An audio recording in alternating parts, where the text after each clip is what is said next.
Assalamualaikum warahmatullahi wabarakatuh. Nama saya Febiana Putri Setiadi. Saya berasal dari kelas 04 SMJP 010. Di sini saya akan menjelaskan sebuah materi keuangan untuk tugas manajemen keuangan ujian akhir semester oleh Bapak Iman Lubis.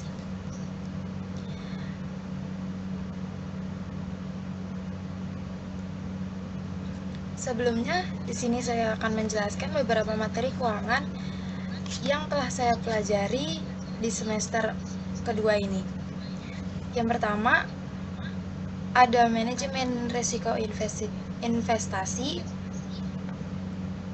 ada juga manajemen risiko investasi mengenai analisis sensitivitas, ada keputusan investasi, ada opsi, ada penganggaran kas, ada biaya modal 1, biaya modal 2, dan pasar modal. Selanjutnya di sini saya akan menjelaskan beberapa materi yang telah saya pelajari serta akan saya jelaskan dari jenis, pengertian, dan fungsi serta cara menghitungnya. Materi yang pertama ada materi risiko investasi.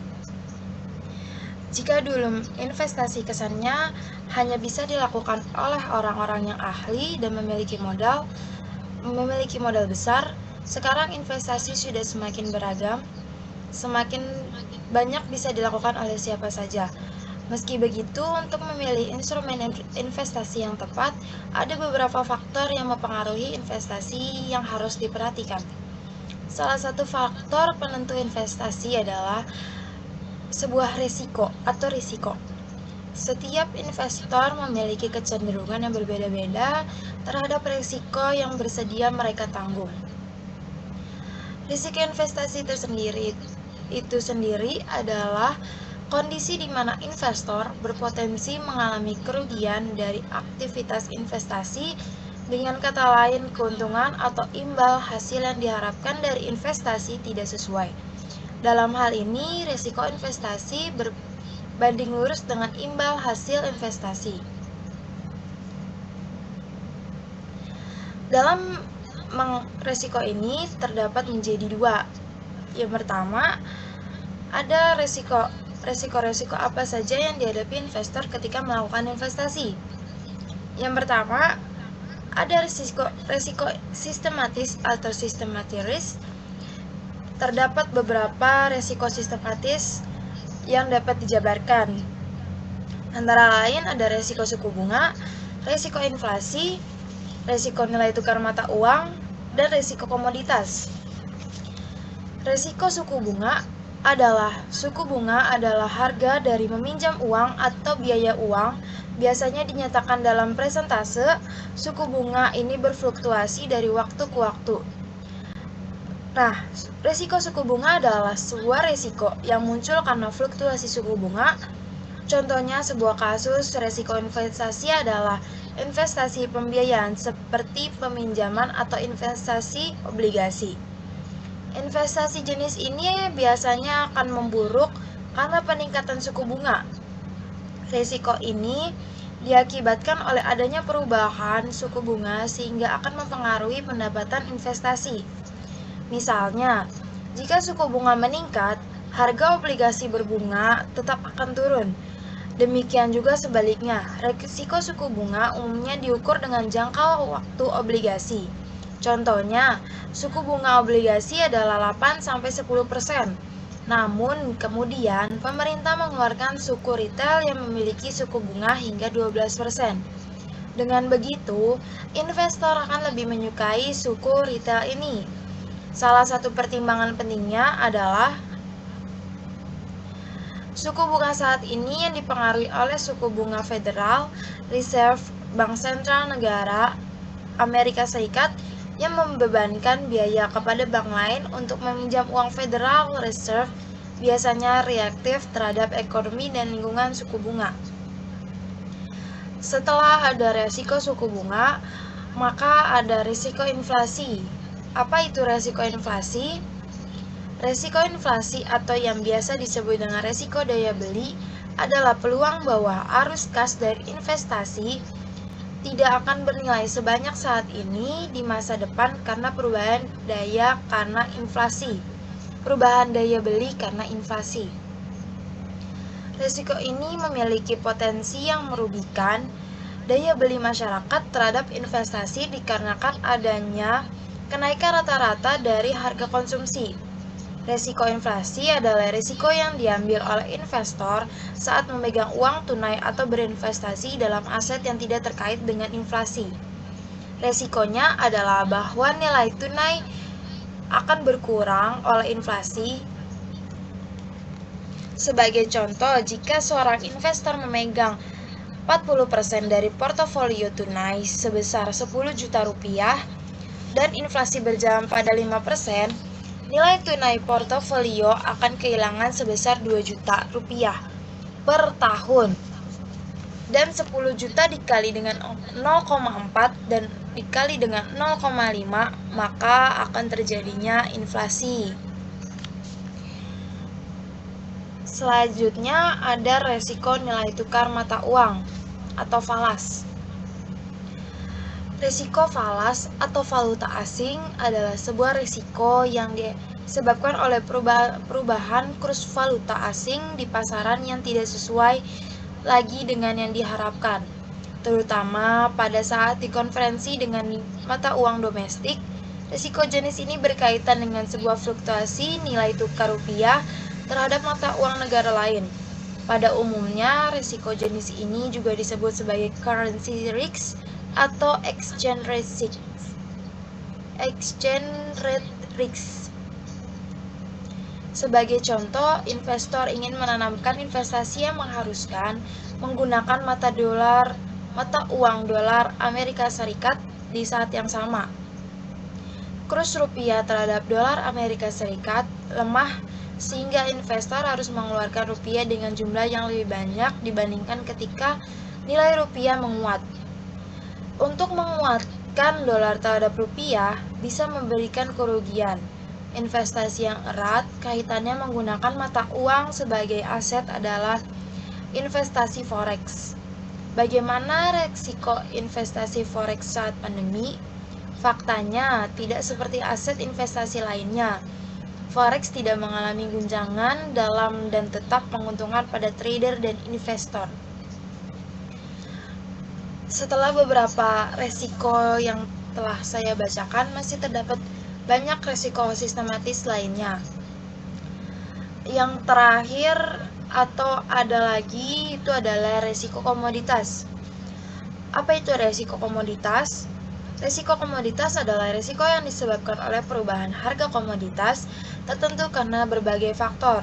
Resiko jenis ini berkaitan dengan fluktuasi harga komoditas serta dipengaruhi oleh permintaan dan penawaran.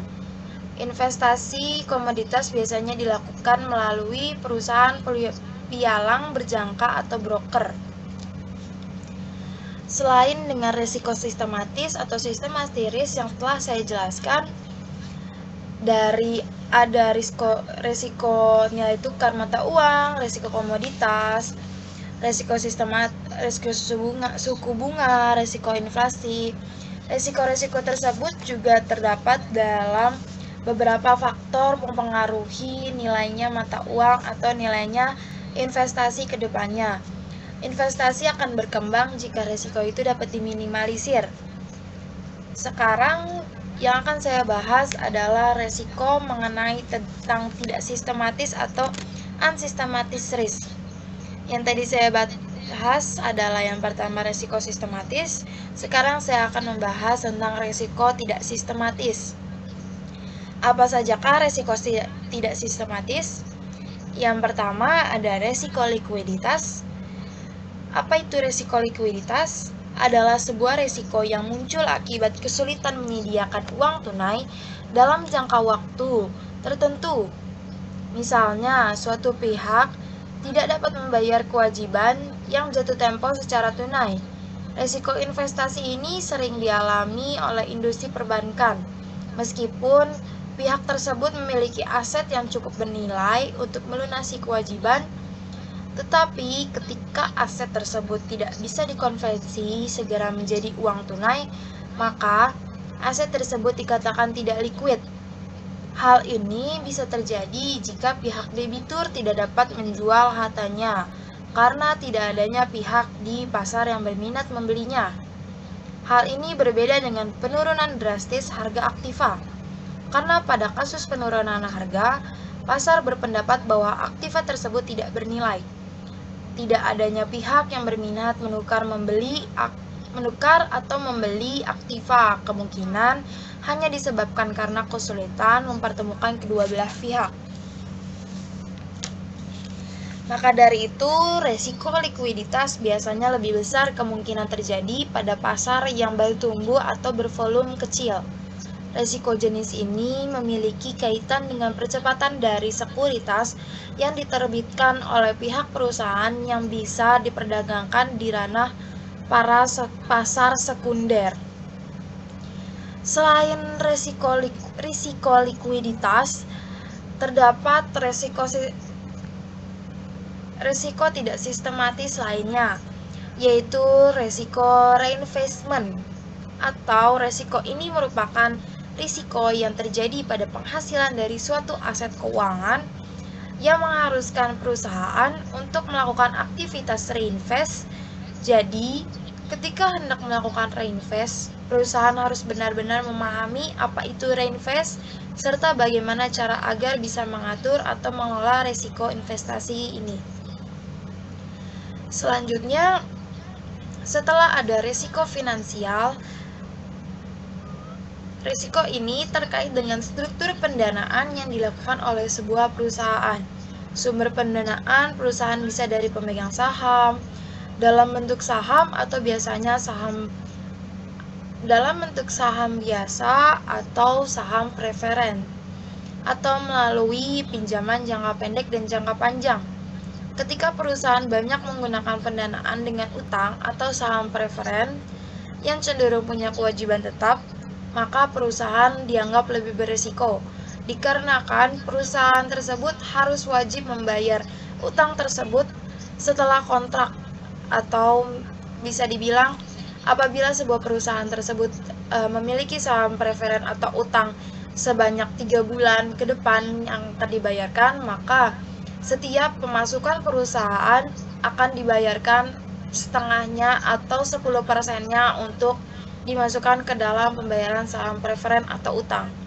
Maka perusahaan tersebut dianggap lebih beresiko karena apabila sebuah perusahaan itu tidak bisa membayar utang, maka ada sebuah kontrak yang ditandatangani di atas hitam dan putih bahwasanya dalam kontrak itu mungkin saja bisa tertulis apa yang bisa dilakukan oleh peminjam, oleh pengasih pinjaman kepada peminjam apabila tidak membayar utang dalam saham tersebut. Pinjaman dianggap sebagai leverage atau yang memiliki dua sisi. Di satu sisi bisa menaikkan keuntungan perusahaan ketika kondisi ekonomi baik, sedangkan di sisi lain dapat menjadi risiko ketika ekonomi memburuk atau jelek. Mengantisipasi risiko itu, investor sebaiknya mempelajari rasio likuiditas sebuah perusahaan yang menunjukkan kemampuan perusahaan memenuhi kewajiban dalam periode jangka pendek. Masalah likuiditas bisa menyebabkan perusahaan gagal bayar yang berpotensi menyebabkan kebangkrutan. Selain itu, investor perlu mempelajari rasio solvabilitas yang menunjukkan kemampuan perusahaan memenuhi kewajiban jangka panjang dan semua kewajibannya.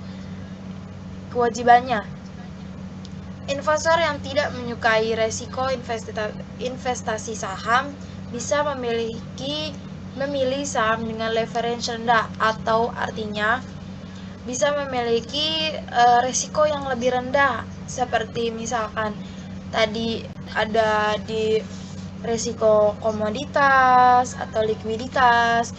Risiko-risiko tersebut mungkin lebih rendah daripada risiko finansial hari ini, karena risiko tersebut tidak merupakan investasi yang berbau dengan utang atau yang terkait dengan utang. Jadi resiko tersebut, apabila sebuah perusahaan dinyatakan perekonomiannya sedang menurun, maka saham itu mungkin saja bisa membantu sebuah perusahaan tersebut sehingga tidak akan mengalami kebangkrutan. Perusahaan tersebut tidak akan mengalami kebangkrutan. Selanjutnya ada resiko bisnis. Resiko ini biasanya berkaitan dengan bisnis perusahaan tersebut. Biasanya, perusahaan dalam satu sektor dengan bisnis yang sama dianggap punya resiko yang sama. Karena itu, pelaku pasar dalam membentuk portofolio jangan membeli beberapa saham dari satu sektor yang sama. Terutama kalau bisnis perusahaan itu sama, Anda harus selalu ingat bahwa ada pengaruh resiko investasi terhadap return saham, yang pada akhirnya akan berpengaruh pada keuntungan. Sektor yang terpengaruh siklus seperti komoditas dan properti dianggap lebih memiliki risiko dibandingkan sektor konsumsi atau farmasi yang berpengaruh terhadap return saham. Risiko bisnis dapat dikurangi dengan memiliki sektor yang defensif. Selain itu, selanjutnya, tadi saya sudah membahas tentang risiko sistematis dan risiko tidak sistematis. Risiko juga terdapat dibedakan menjadi beberapa bagian. Apa sajakah jenis-jenis risiko investasi? Terdapat 3 jenis-jenis risiko investasi. Yang pertama ada risiko individual, yang kedua ada risiko perusahaan, dan yang ketiga adalah risiko pasar atau beta. Mari saya jelaskan mengenai risiko individual, risiko perusahaan, serta risiko pasar atau beta. Risiko individual merupakan risiko yang berasal dari proyek investasi secara individu tanpa dipengaruhi proyek lainnya, atau bisa dibilang risiko ini berdiri dengan dirinya sendiri atau dengan perusahaan sendiri. Jadi apabila sebuah risiko ini berjalan dan mengakibatkan sebuah kesalahan, maka tidak berdampak kepada perusahaan lainnya atau investor-investor lainnya. Sehingga risiko ini bersifat individualis, tidak merugikan siapapun apabila menjadi keburukan, atau apabila meningkatkan itu akan terjadi pada perusahaan itu sendiri, tidak mengikuti pada perusahaan lainnya atau bercabang kepada perusahaan lainnya. Yang kedua ada resiko perusahaan atau resiko yang diukur tanpa mempertimbangkan penganeka-ragaman atau diverifikasi atau portofolio yang dilakukan oleh investor. Resiko ini diukur dengan melihat dari naik turunnya hasil yang diperoleh dari investasi tertentu yang dilakukan perusahaan. Investor menanamkan modal pada investasi tersebut dan mungkin juga menanamkan modal pada investasi yang lain, dan tidak diperhitungkan pada risiko ini. Risiko yang ketiga ada risiko pasar atau beta. Risiko ini ditinjau dari investor yang menanamkan modalnya pada investasi yang juga dilakukan oleh perusahaan lain. Investor melakukan investasi yang beraneka ragam. Risiko ini tidak bisa dihilangkan dengan diverifikasi karena risiko ini tergantung pada pasar yang ada. Risiko akan berpengaruh terhadap harga pasar saham perusahaan. Besar risikonya ini akan mempengaruhi tingkat pengembalian investasi saham, sedangkan besar tingkat pembelian investasi saham akan mempengaruhi harga saham. Dan selanjutnya, setelah pengembalian investasi saham akan mempengaruhi harga saham, maka semakin besar tingkatan pengembalian saham, semakin tinggi harga sahamnya. Setelah membahas jenis-jenis risiko, fungsi risiko, definisi risiko, maka di sini saya akan melakukan penghitungan sebuah risiko.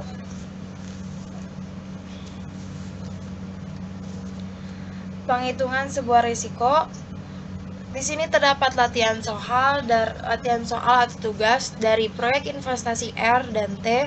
Masing-masing proyek memiliki umur ekonomis 2 tahun. Dana yang dibutuhkan untuk proyek investasi tersebut sama besarnya masing-masing sebesar Rp20.000. Return yang diharapkan dari masing-masing proyek 25%. Distribusi probabilitas dan aliran kas kedua proyek investasi selama umur ekonomis sebagai berikut. Pada tahun pertama, usulan A investasi aliran kas terdapat data 14.000, 14.500, 16.000, 17.000.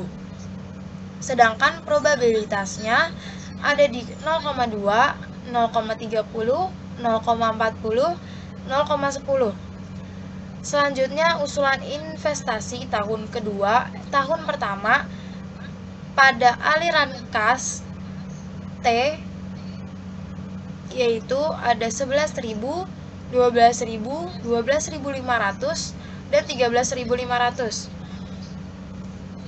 Selanjutnya ada probabilitasnya yaitu 0,10, 0,30, 0,20, 0,40.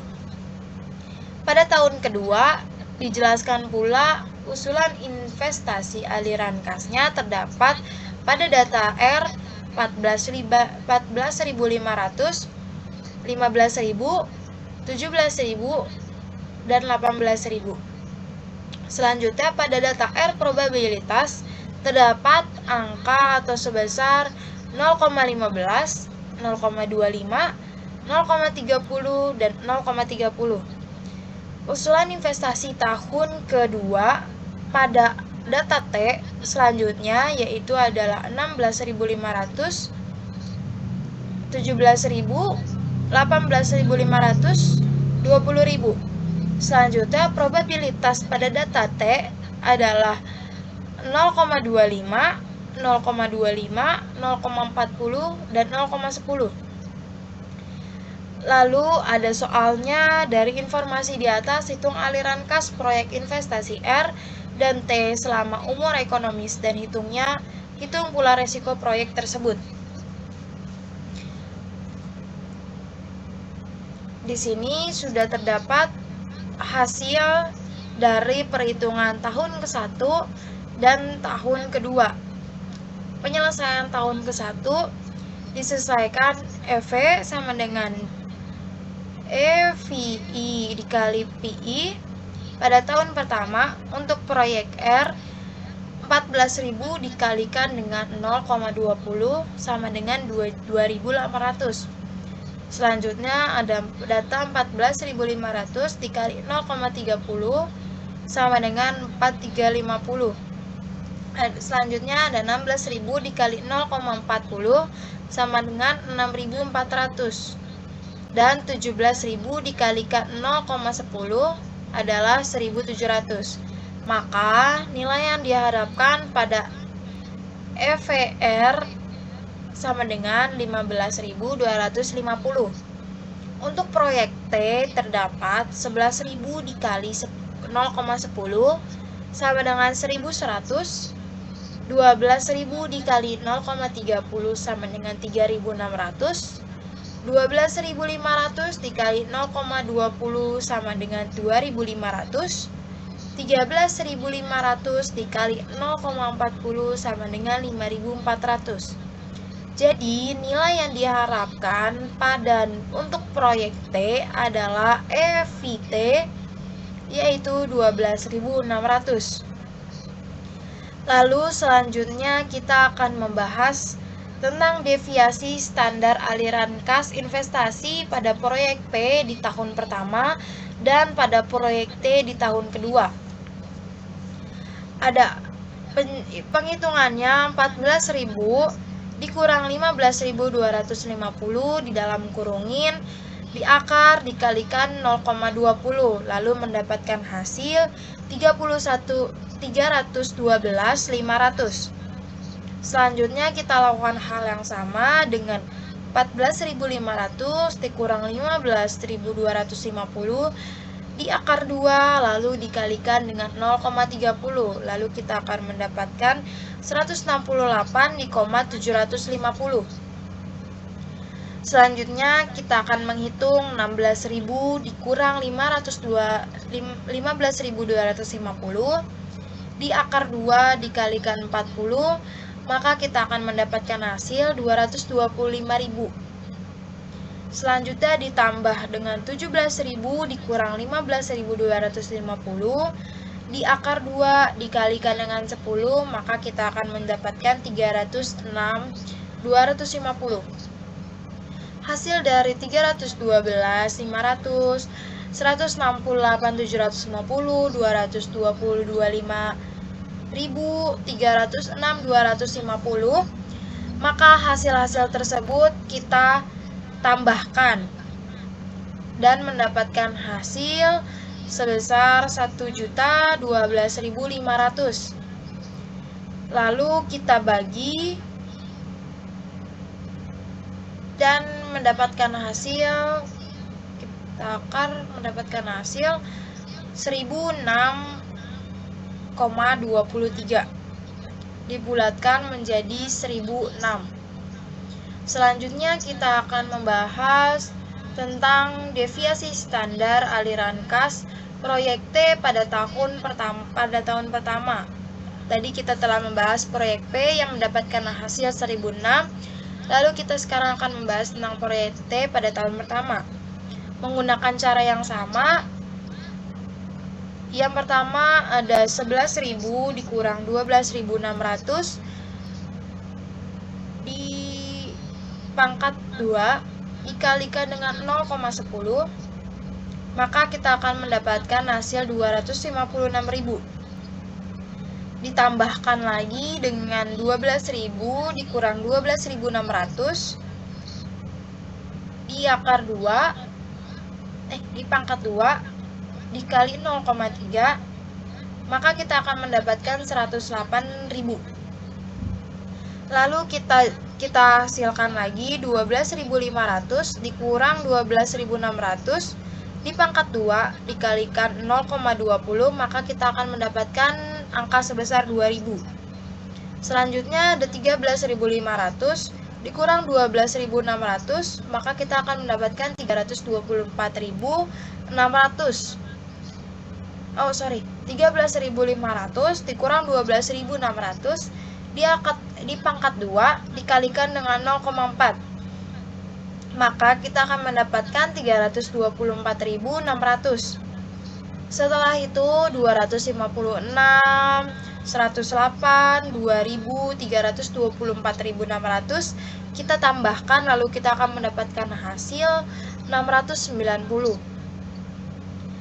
Selanjutnya kita mendapatkan hasil, lalu kita akar dan kita akan mendapatkan 830,66 dibulatkan menjadi 831. Kenapa 831?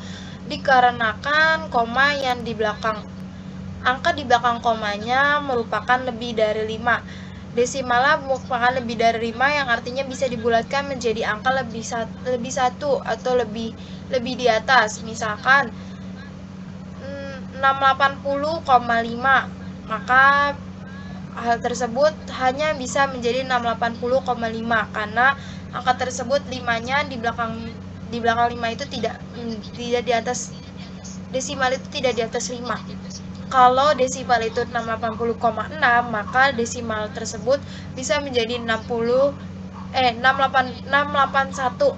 Jadi desimalnya dihilangkan, digantikan menjadi angka 1.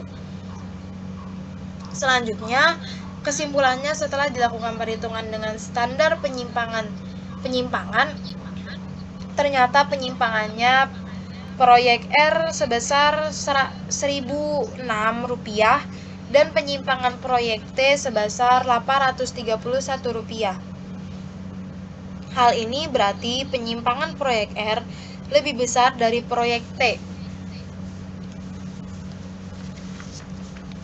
Selanjutnya kita akan membahas lanjut ke tahun kedua. tahun kedua kita di sini tetap melakukan hal yang sama, tetap menghitung dengan yang sama, dengan data yang sama. Untuk tahun kedua, untuk proyek R itu ada 14.500 dikali 0,15 hasilnya 2,175. Selanjutnya ada 15.000 dikali 0,25 sama dengan 3.750. Selanjutnya ada 17.000 dikali 0,30 maka dihasilkan 5.100. Ada 18.000 dikali 0,30 maka menghasilkan 5.400. Maka nilai yang diharapkan EV-nya terhadap proyek R ini adalah 16.425. Untuk proyek T terdapat 16.500 dikali dengan 0,25 maka menghasilkan 4.125.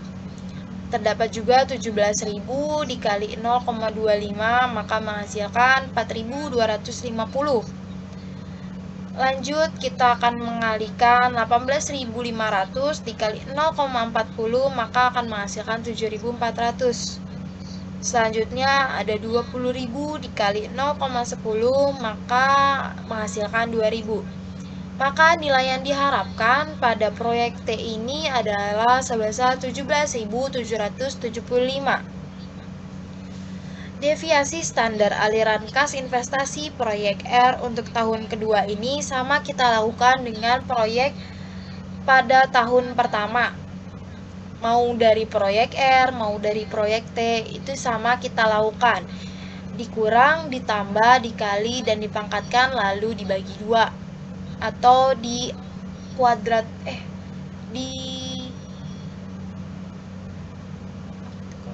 dibagi, apa sih? Dibagi, di kuadrat. Deviasi standar aliran kas investasi proyek R untuk tahun kedua adalah kita kurangkan 14.500 dengan 16.425 lalu kita pangkatkan.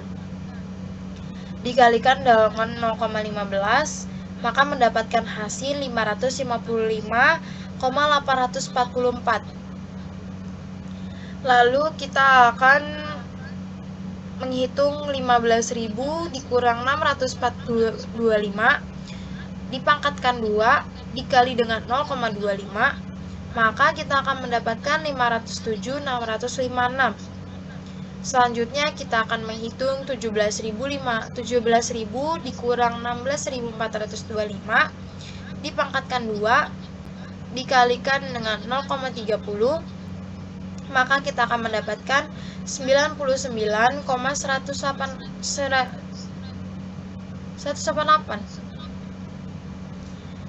Terus kita akan melanjutkan penghitungan dari 18.000 dikurang 425 dipangkat 2 lalu dikalikan dengan 0,30 yang menghasilkan 744.188.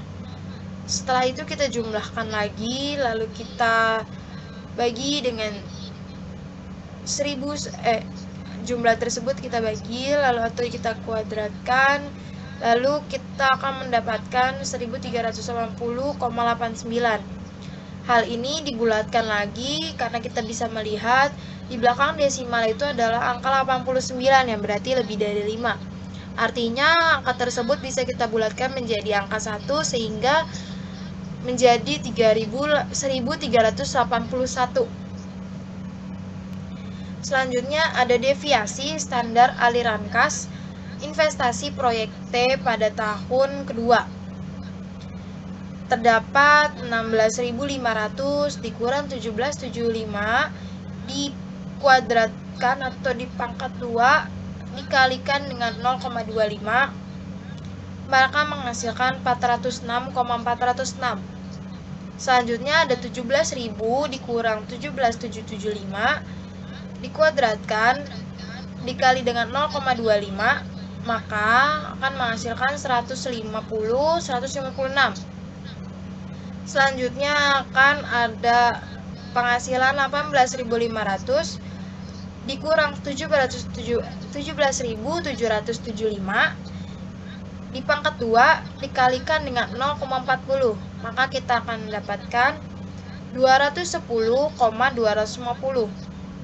Selanjutnya kita ada 20.000 dikurang dengan 17.775 di pangkat 2 dikalikan dengan 0,10, maka kita akan mendapatkan 495,063. Maka dari hasil tersebut kita tambahkan, maka kita akan mendapatkan 1.261.875. Lalu kita bulatkan menjadi 120, kita kuadratkan lalu kita bulatkan menjadi 1123.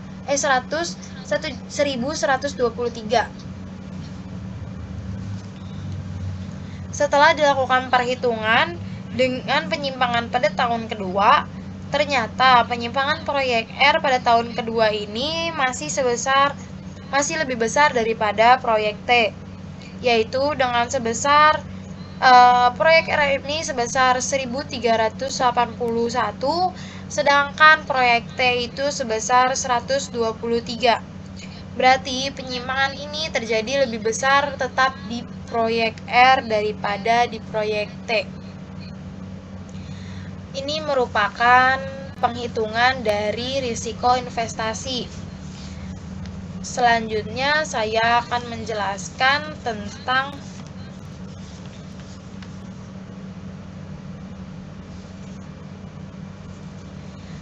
opsi.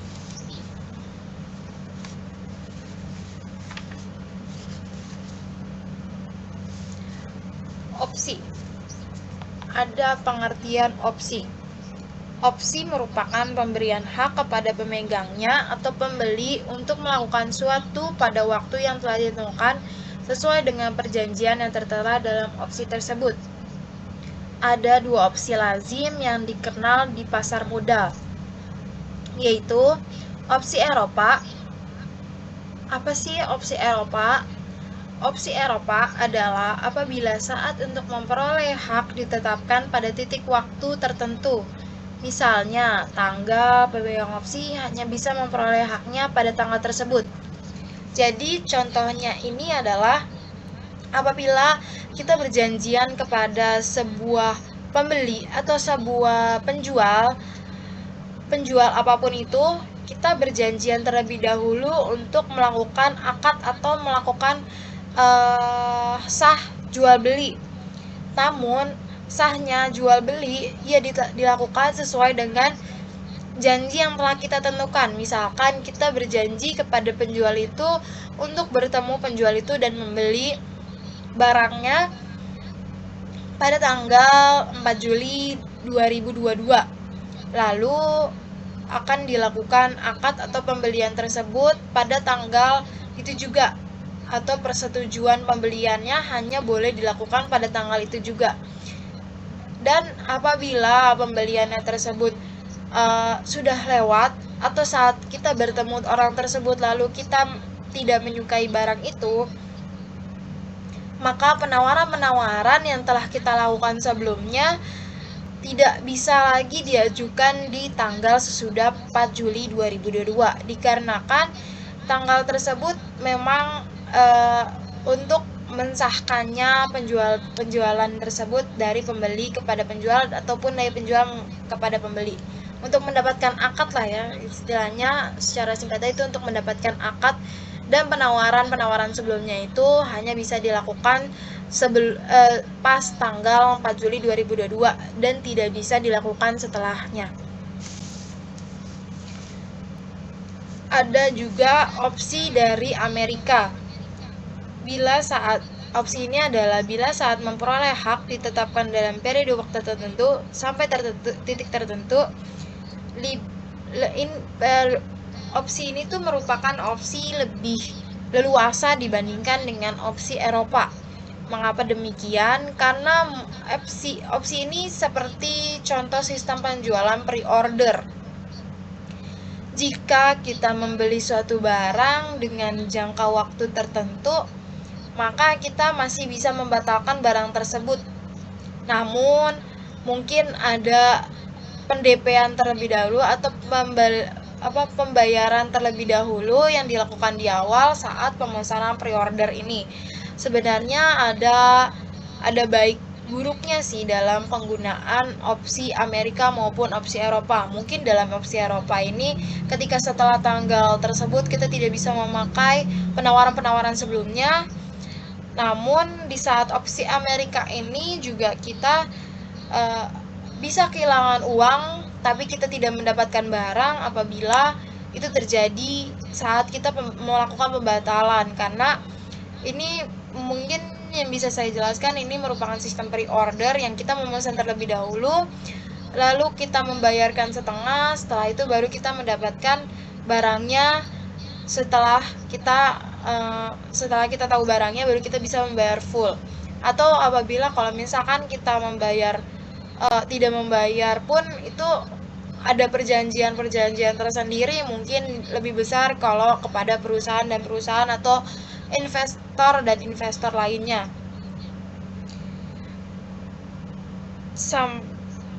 Istilah penting dalam opsi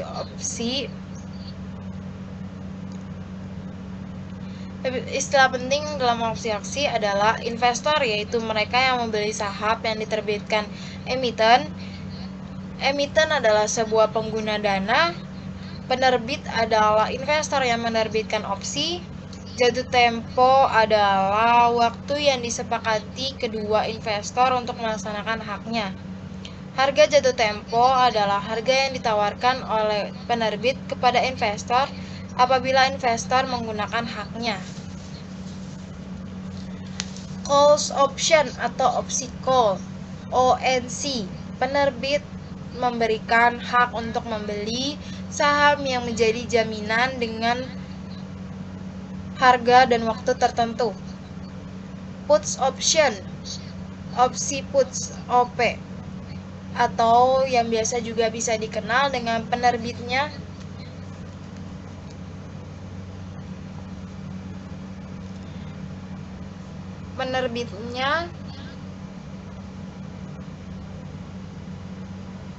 memberikan hak kepada pembeli untuk menjual saham yang menjadi jaminan dengan harga dan waktu tertentu pula. Nilai jatuh tempo, selisih antara harga jatuh tempo dan harga pasar saham yang dijadikan jaminan.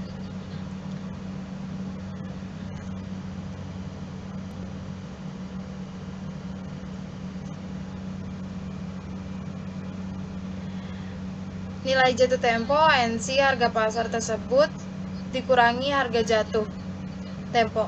Nilai jatuh tempo, OP, harga jatuh dikurangi harga pasar saham saat jatuh.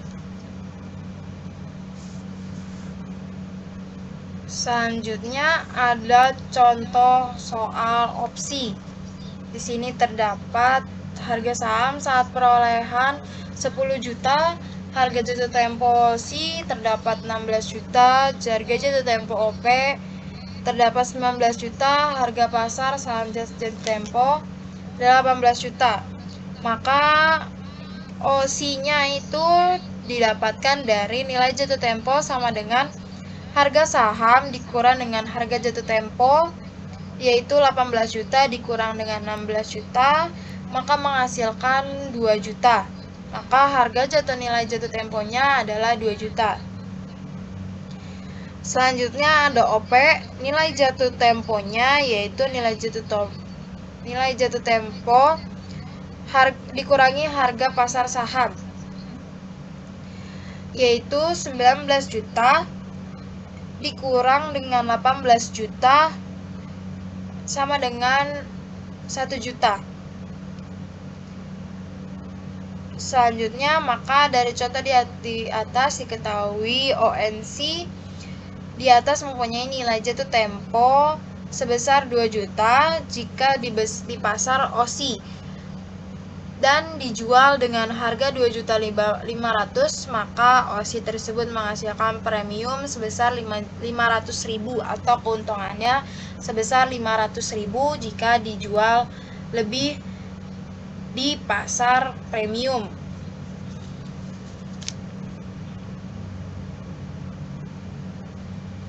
ada soal opsi. Pada soal ini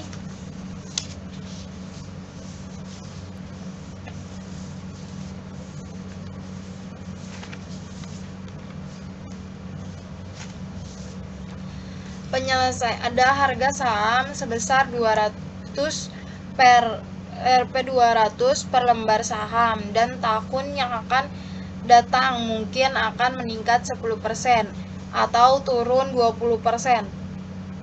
Jika tingkat keuntungan bebas resiko adalah 6% dan harga penyerahannya sebesar Rp150, berapakah harga opsi beli tersebut?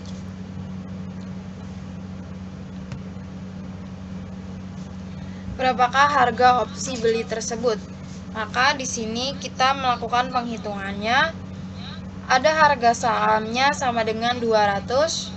Tahun yang akan datang naik 10% sama dengan 200 ditambah dalam kurung 200 dikali 10%, tutup kurung, maka menghasilkan sama dengan 200 ditambah 20. Maka dihasilkan lagi 220. Tahun yang akan datang turun lagi 10%. Maka 200 dikurangi dalam kurung 200 dikali 20%,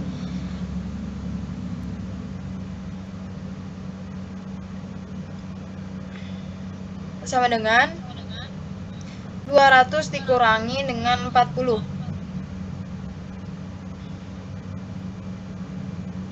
Maka menghasilkan 160. Keuntungan bebas resiko naiknya yaitu didapatkan dari 220 dikali 6%, maka menghasilkan 13,2 yang digenapkan menjadi 13 atau dibulatkan menjadi 13.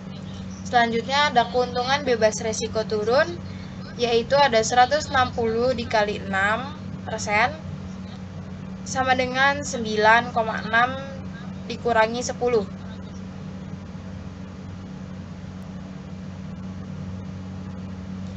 Atau dibulatkan menjadi 10. Maaf, 9,6 atau dibulatkan menjadi 10. 9,6, bukan 9 kurangi 10. Jadi yang naik 10% dan turun 20%-nya adalah dari harga saham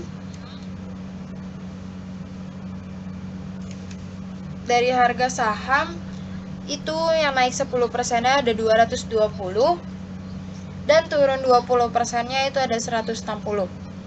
Terus tingkat resikonya 6% itu naik 10% itu minus 13 dan turun 20% itu minus 10. Harga penyerahannya itu naik 10% jadi 150 dan turun 20% jadi 150. Maka jumlah yang didapatkan dari naik 10% itu adalah 357 dan turun 20% itu adalah 300.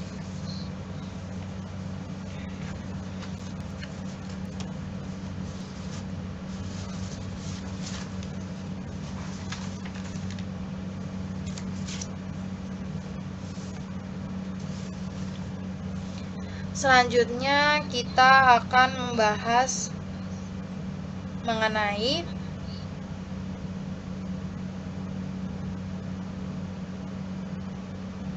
materi biaya modal. Apa sih biaya modal itu? Tujuan biaya modal itu apa? Jenis biaya modal itu apa? Cara menghitung biaya modal itu apa? Karena biaya modal ini bisa merupakan sebuah bisa dibilang itu dasar dari akuntansi mungkin ya, atau hal lainnya yang bisa berkaitan dengan biaya-biaya modal yang dikeluarkan perusahaan, dan itu bisa saja berguna saat kita nanti bekerja. Lalu kita sekarang membahas terlebih dahulu apa itu biaya modal, tujuan biaya modal, jenis biaya modal, serta cara menghitung biaya modal. Lalu, apa itu biaya modal? Pengertian biaya modal atau cost of capital adalah biaya modal yang harus dikeluarkan oleh perusahaan untuk memperoleh dana baik yang berasal dari hutang, saham preferen, saham biasa, laba ditahan untuk mendanai suatu investasi, atau operasional perusahaan. Penentu besarnya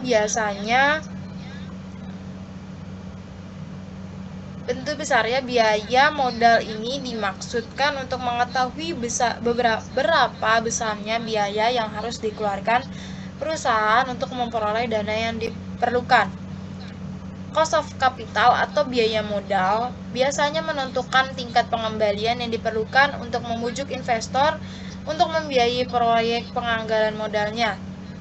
Biaya ini dinilai secara internal oleh perusahaan untuk menentukan apakah pengeluaran sumber daya layak untuk mengejar proyek modal.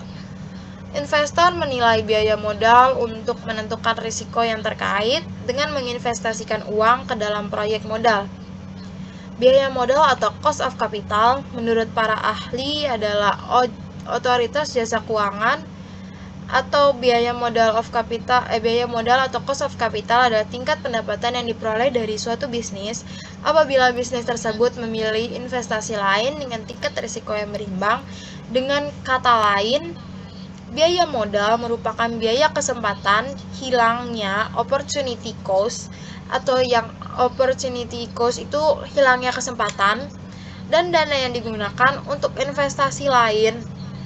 Biaya modal dapat juga dihitung dengan menggunakan rata-rata atas biaya utang perusahaan serta klasifikasi modal atau cost of capital. Jadi, secara garis besarnya biaya modal ini merupakan biaya yang harus dikeluarkan perusahaan untuk membayar yang berasal dari utang atau saham preference. Jadi, apabila perusahaan kita ini meminjamkan sesuatu atau melakukan saham preference kepada perusahaan lain, maka pembayaran dari perusahaan lain tersebut ke saham preference kita itu merupakan masukan untuk biaya modal atau cost of capital. Biaya ini digunakan untuk mendanai suatu investasi atau operasional lainnya. Mendanai investasi, jadi kita melakukan saham preference kepada perusahaan lain, lalu kita akan melakukan dana preference ke perusahaan lain, maka kita akan melakukan dana tersebut untuk kita akan memasukkan dana tersebut untuk operasional perusahaan kita yang lain.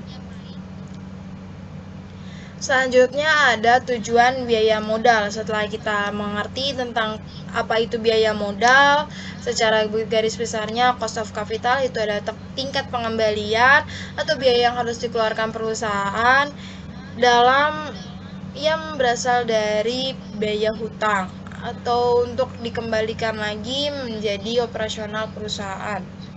Selanjutnya kita akan membahas tujuan biaya modal. Tujuan biaya modal ini terdapat beberapa tujuan, yaitu perusahaan dapat mengetahui seberapa banyak biaya yang harus dikeluarkan untuk mendanai investasi dan mendanai biaya operasional perusahaan.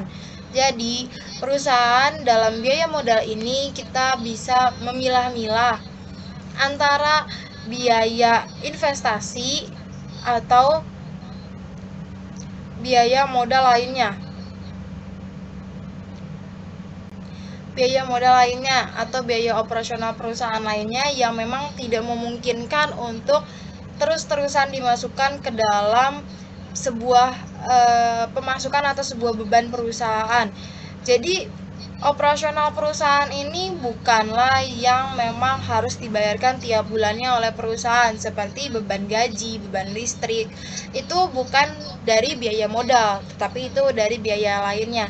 Sedangkan biaya modal ini hasilnya kan didapatkan dari saham preference yang kita dapatkan dari perusahaan lain ke kita, lalu kita gunakan untuk operasional perusahaan. Misalkan penggunaan operasional perusahaan ini yang tidak berjangka pendek tapi berjangka panjang, misal perawatan mesin atau penggantian barang-barang yang sudah tidak layak. Itu kan ketika barang baru datang, maka itu membutuhkan operasional perusahaan yang baru untuk pemeliharaannya atau sebagainya.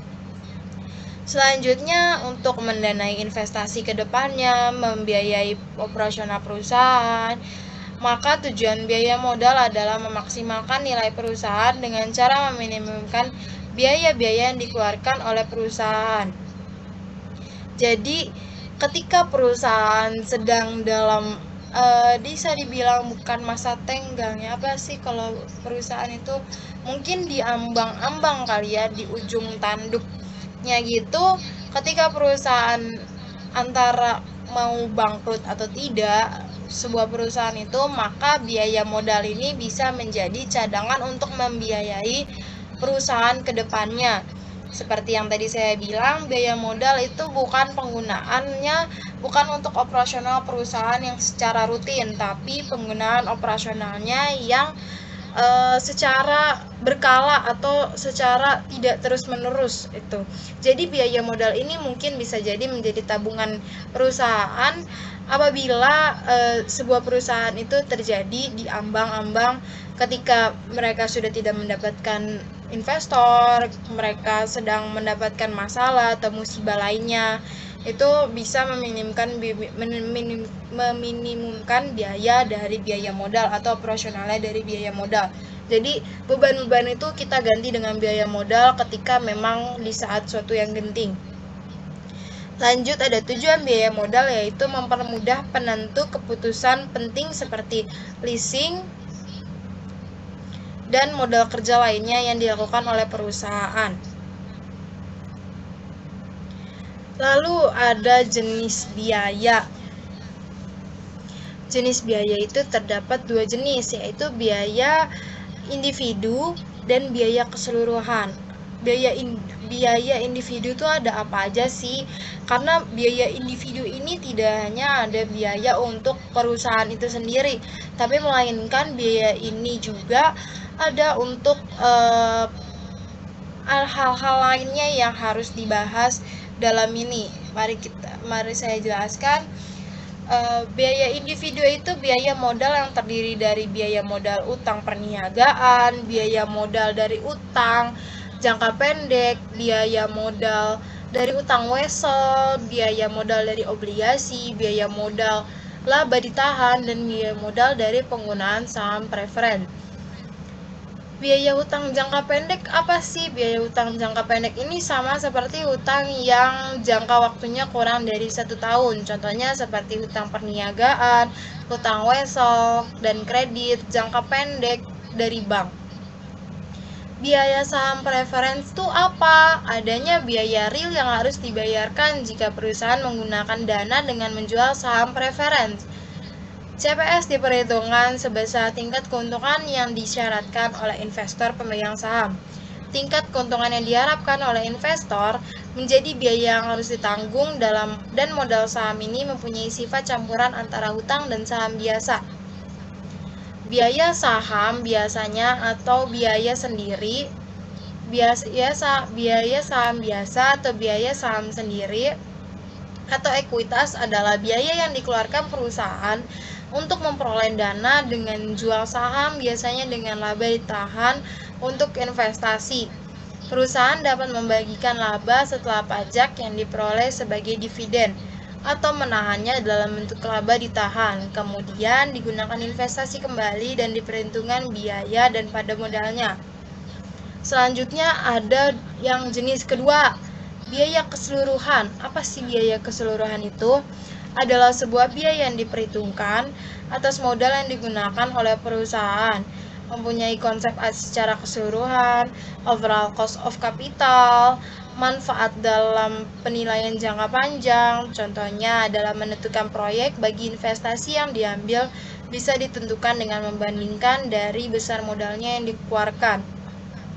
Jika perusahaan menggunakan beberapa sumber modal, maka biaya yang dihitungkan adalah biaya modal rata-rata bertimbang dan seluruh modal yang digunakan, atau bisa disebut dengan WACC atau Weighted Average Cost of Capital. Faktor yang mempengaruhi WACC diantaranya yaitu kondisi pasar, struktur modal pada perusahaan, adanya kebijakan investasi dari perusahaan dengan proyek resiko umumnya memiliki WACC lebih tinggi. Selanjutnya itu mungkin dari jenis-jenis biaya modal. Jenis-jenis biaya modal yaitu terdapat biaya individu yang digunakan untuk keperluan perusahaan itu sendiri atau tabungan perusahaan itu sendiri, sedangkan kalau biaya keseluruhan ini digunakan untuk manfaat penilaian jangka panjang seperti ketika perusahaan kita itu membutuhkan sesuatu yang berjangka panjang, itu bisa dari biaya keseluruhan. Selanjutnya ada cara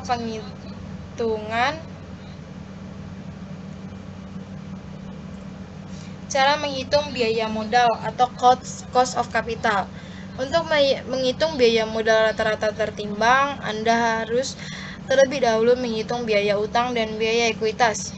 Biaya utang dan biaya ekuitas dapat diwakili oleh rumus, yaitu biaya utang mengacu pada tingkat bunga perusahaan yang mereka bayar untuk hutang apapun, seperti hipotek dan obligasi.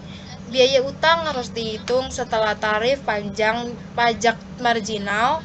Beban bunga mewakili bunga yang dibayarkan atas utang bisnis saat ini, dan T mewakili tarif pajak marginal perusahaan. Rumus biaya utang adalah sama dengan total utang dibagi dengan beban bunga dikalikan dengan 1 dikurang T. Selanjutnya kita melakukan biaya ekuitas. Biaya ekuitas ini mengacu pada pengembalian yang dibutuhkan perusahaan untuk menentukan apakah persyaratan pengembalian modal terpenuhi dalam suatu investasi. Biaya ekuitas bisnis juga mewakili jumlah permintaan pasar dalam pertukaran untuk memiliki aset, dan karena itu menahan resiko kepemilikan.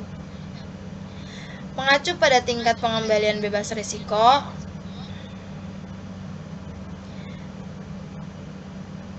dan pada tingkat beta memungkinkan kepekaan terhadap pergerakan di pasar. Biaya ekuitas hanya dapat didekati dengan model aset modal di bawah ini dengan rumus CAPM atau biaya ekuitas sama dengan RF ditambah dalam kurung RM dikurang RF tutup kurung.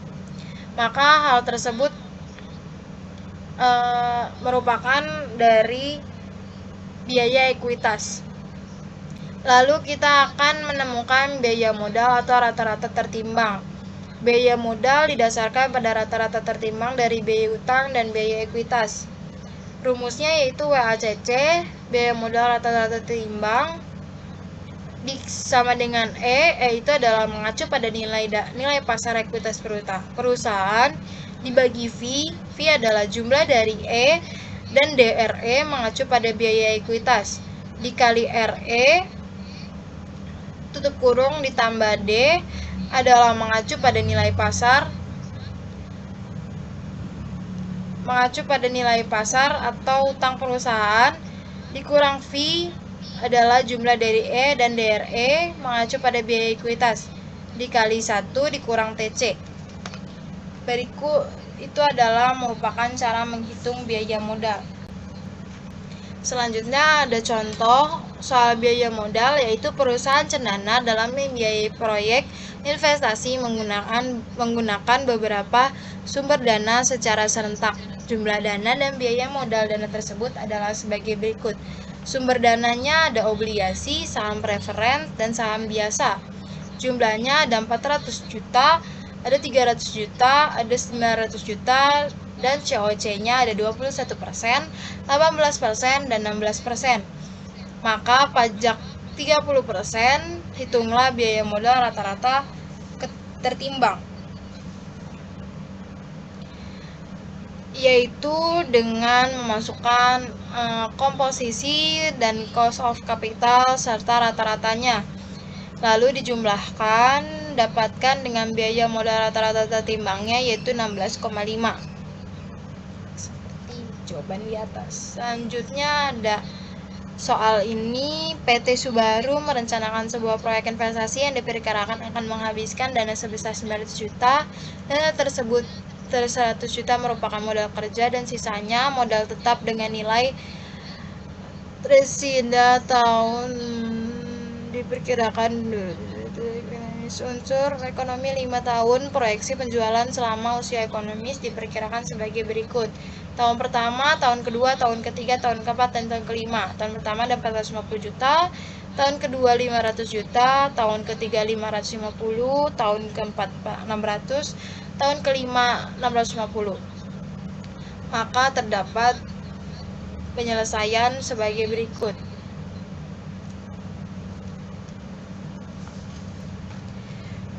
Penyelesaiannya obligasi KD sama dengan 1 ditambah N dikurang NG dibagi N per NB ditambah N dibagi 2. KD sama dengan 0,2 dalam kurung 200 ditambah 200.000 ditambah 185 dikurang 185.000 dibagi 5 dibagi lagi dengan 85 ditambah 200.000 dibagi 2 sama dengan 40.000 ditambah 3.000 dikurang 192.500 sama dengan 0,2233 atau dengan bisa dipersenkan dengan 22,3%, 33%.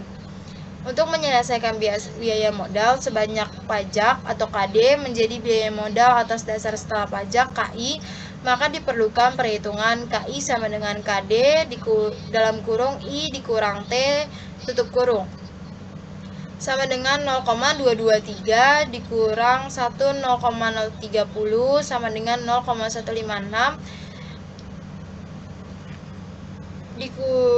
sama dengan 15,63%. Jadi satu biaya modal obligasi tersebut sebanyak 15,63%.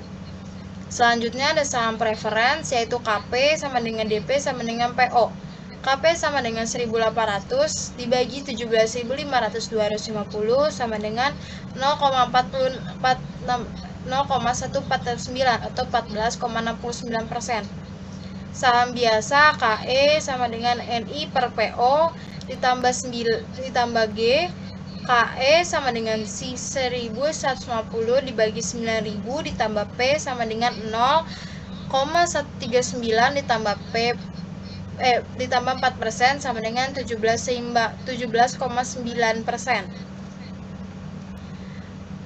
Maka totalnya dari sumber dana tersebut adalah 800 juta dan rata-ratanya yaitu 16,69. Sekian dari saya, kurang lebihnya mohon maaf apabila ada kesalahan kata. Wassalamualaikum warahmatullahi wabarakatuh.